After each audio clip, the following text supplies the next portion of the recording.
Hello दोस्तों, मैं doctor B S Kumar, psychiatrist and your mental health coach.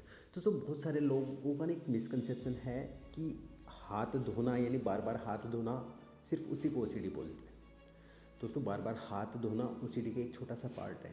OCD बहुत बड़ा टर्म है, एक बहुत बड़ी बीमारी जिसके अंदर बहुत सारी चीज़ें आती हैं, बहुत सारे टाइप के ऑब्सेशंस आते हैं, बहुत सारे टाइप के कंपल्सन्स आते हैं। तो दोस्तों, इस सीरीज़ में हम ओसीडी के बारे में डिटेल में डिस्कशन करेंगे, हर एक चीज़ समझेंगे ओसीडी से रिलेटेड, सो दैट कि बहुत सारे लोग ऐसे हैं जो सफ़र कर रहे हैं लेकिन इस चीज़ को जान नहीं पा रहे, इस चीज़ को पहचान नहीं पा रहे और एक प्रॉपर हेल्थ तक को पहुंच नहीं पा रहे। दोस्तों, सबसे पहले हम ओसीडी को बेसिक से समझेंगे। ओसीडी का मतलब है ऑब्सेसिव कंपल्सिव डिसऑर्डर।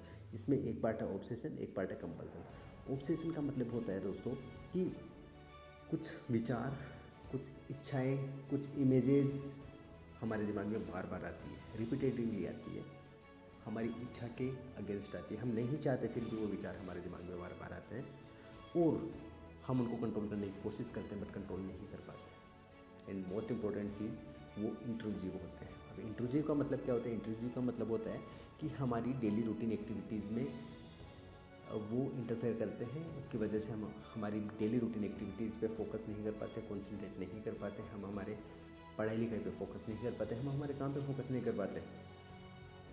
इतनी ज़्यादा सीवियर इंट्रूजिव होते हैं वो थॉट्स, वो अर्जेज या फिर वो इमेजेस।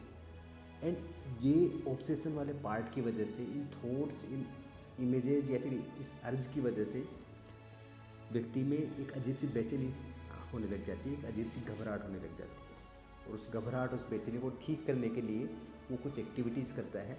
अब वो मेंटल एक्टिविटी हो सकती है या फिर फिजिकल एक्टिविटी हो सकती है, जिसको बोलते हैं हम कंपल्सन। और ये कंपल्सन करने के बाद में उसकी एंजाइटी, उसकी घबराहट ठीक हो जाती है, लेकिन टेम्परेरीली, यानी कुछ देर के लिए ठीक हो जाती है और अगली बार उससे भी इवन और ज़्यादा सीवियर फॉर्म में वो ऑब्सेशंस आने लग जाते हैं। तो व्यक्ति इस पूरे लूप में फंस जाता है। पहले ऑब्सेशन होगा, उसकी वजह से घबराहट होगी, उस घबराहट को कम करने के लिए व्यक्ति कंपल्सन करेगा और घबराहट टेम्परेरीली ठीक हो जाएगी एंड अगेन वापस ऑब्सेशन से आएंगे।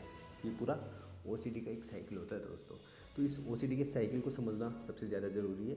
अब नेक्स्ट पार्ट में हम डिस्कस करेंगे कि इस ओसीडी के साइकिल को ब्रेक कैसे करें, इसको तोड़े कैसे, इससे बाहर कैसे निकलें। तो मिलते हैं अगले वीडियो में। Thank you very much.